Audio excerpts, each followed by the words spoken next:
It's Tuesday, August 27th, 2019. I'm doing my testosterone shot. And yeah, so it's 0.5 cc of dolicholesterol.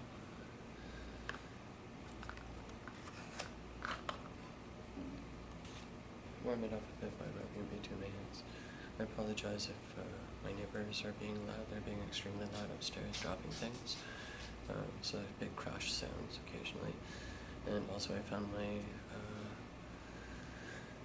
super, or landlord, or building manager, as they like to change her name, hanging out in front of outside my apartment door. It even made my dog bark, which he never barks. So, if he starts to bark, it's probably because the landlord's hanging out outside my door for some reason.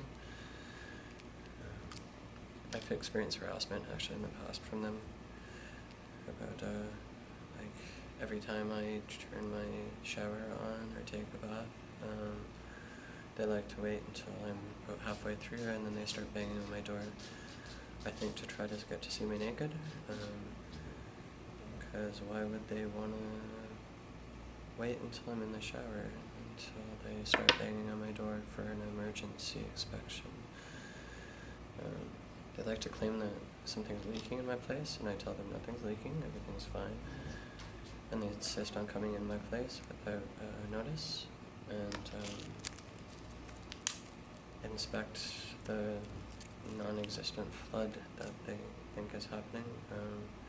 I think it's just a big excuse to try to see me naked, because I've had them come in without knocking, and because they have their own keys, and barge into my place while I'm in the shower.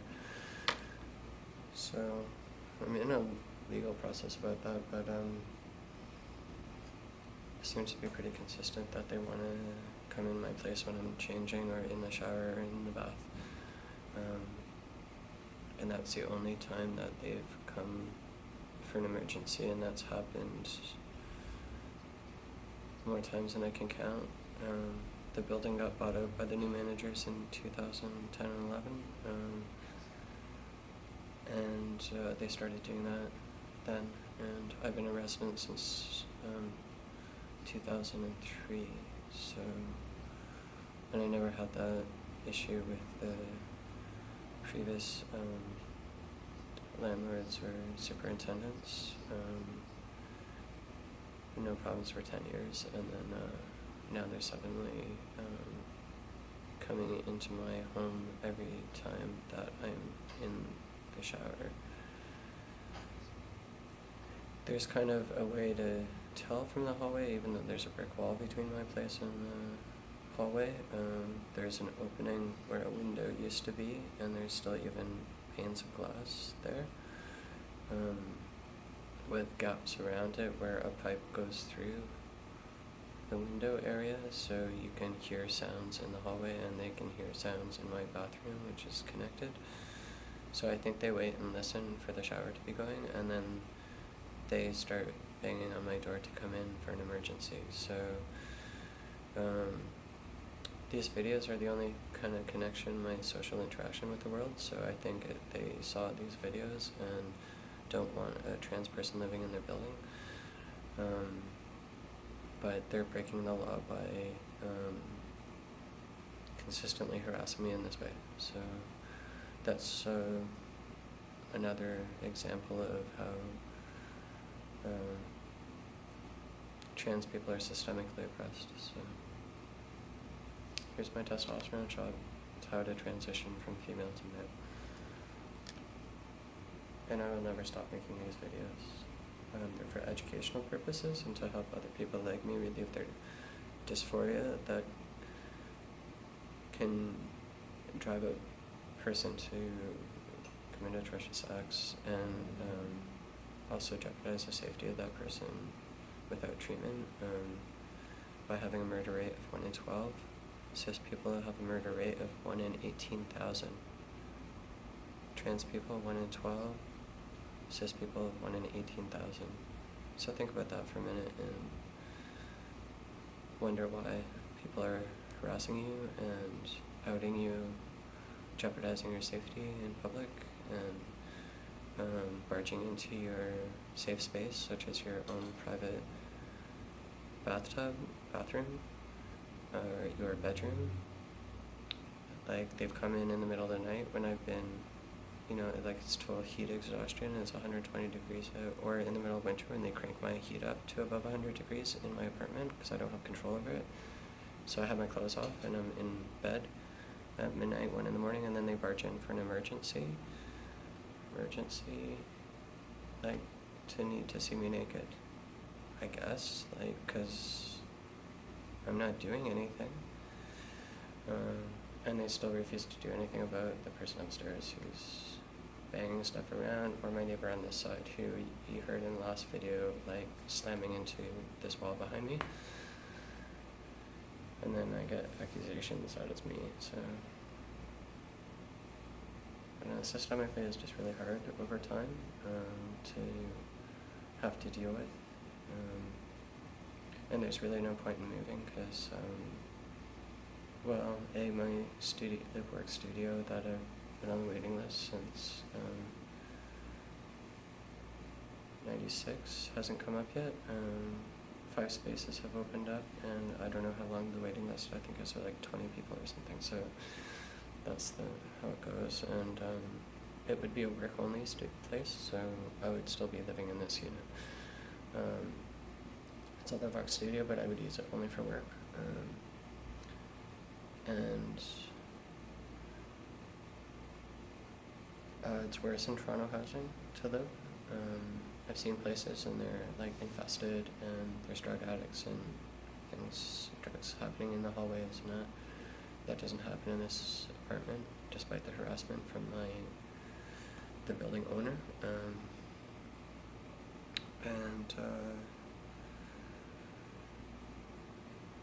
Yeah, it's just tiring, and it's also hard not to have a social network or supports in place that can help you deal with it, and like to talk about it with somebody, and being ostracized from every social group, it's like challenging, so I couldn't help on that, and yeah, just trying to find other methods of meeting other people like myself who don't have, who just want to like do stuff and are faced with like similar challenges maybe, but aren't drug addicts, aren't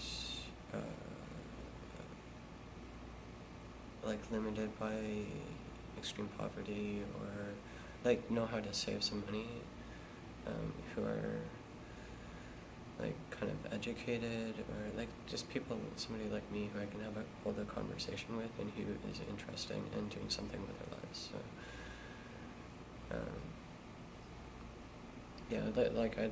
it was even suggested again yesterday that I start a group at the gay community center, but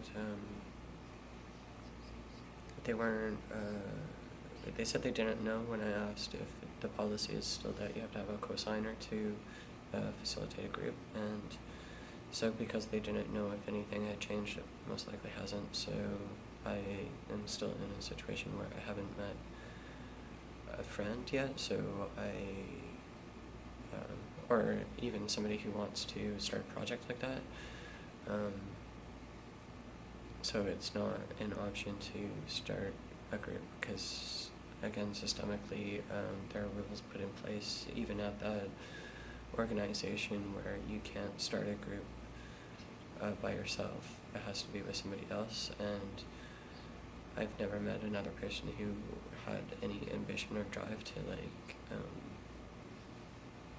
do a project like that, or in any other way, whether it's like cycling or making videos or doing an art show or going skateboarding or like just completely hiking, anything, or to a bar for a drink, or to go to a coffee shop together, or to go to a show or an event or a movie, or nobody has been interested in any of those suggestions, so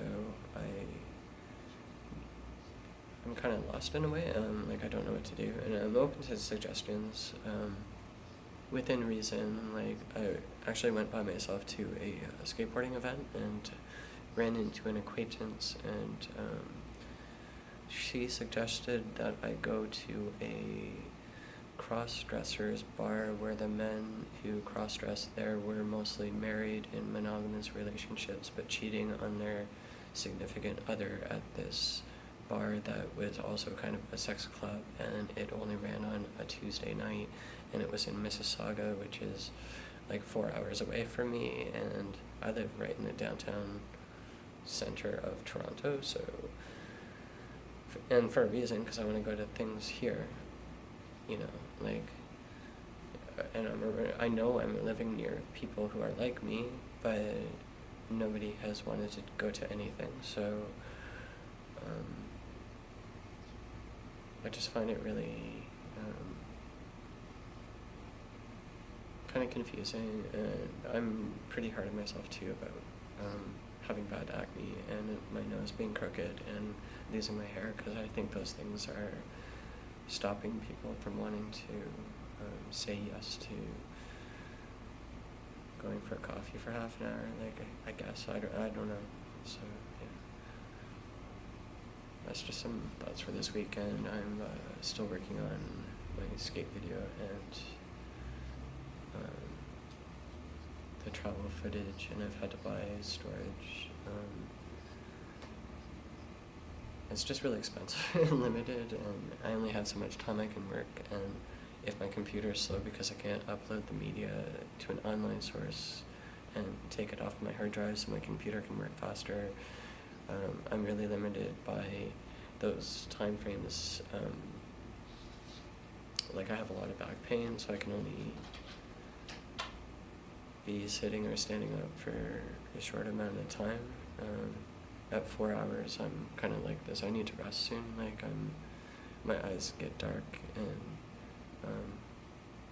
on my cheeks here, and there's like uncontrollable tearing up because of the pain I'm in.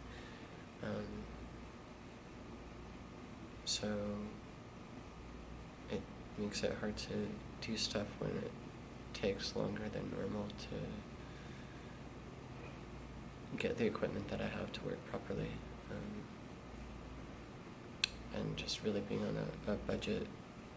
I upgraded my online storage, but it could be more, and I could erase more from my computer.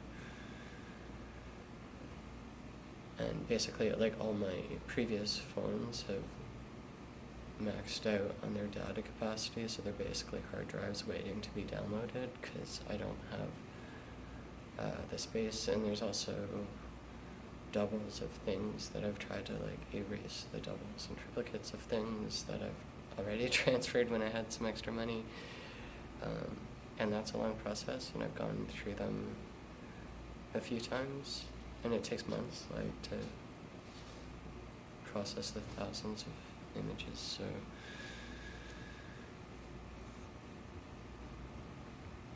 yeah, that's just some thoughts for this week. I'm gonna do my Tshot because I need to take my dog out, and it's 0.5 cc of dalatestrol and a 3 cc syringe, and I'm using a 22 gauge by 1 1/2 inch, and I only go into the muscle about 1/2 inch, and it's I'm gonna do my shot in the upper gluteus.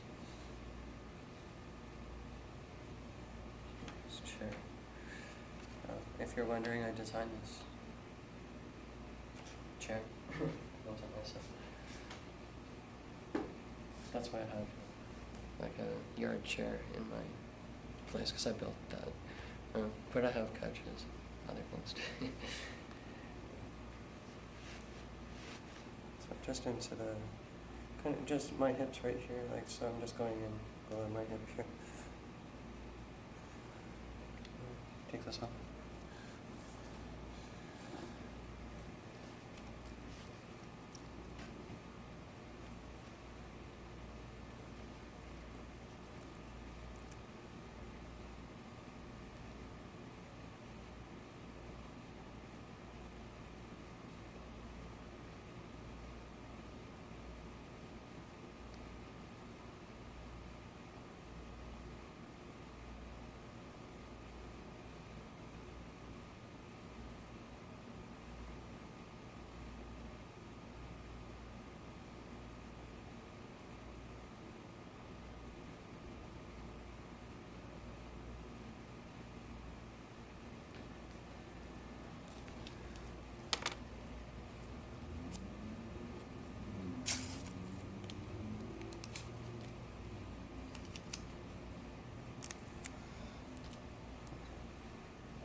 So that's my 0.5 cc dolichostrol injection for August 27th, 2019. And see you next Tuesday, if I remember to do it on Tuesday. Don't forget to subscribe and hit the notification bell to be notified about the next shot. This is Jack. Kiss, kiss. Yes, kiss, kiss. Nice kiss. Not in my mouth. He likes to lick my mouth.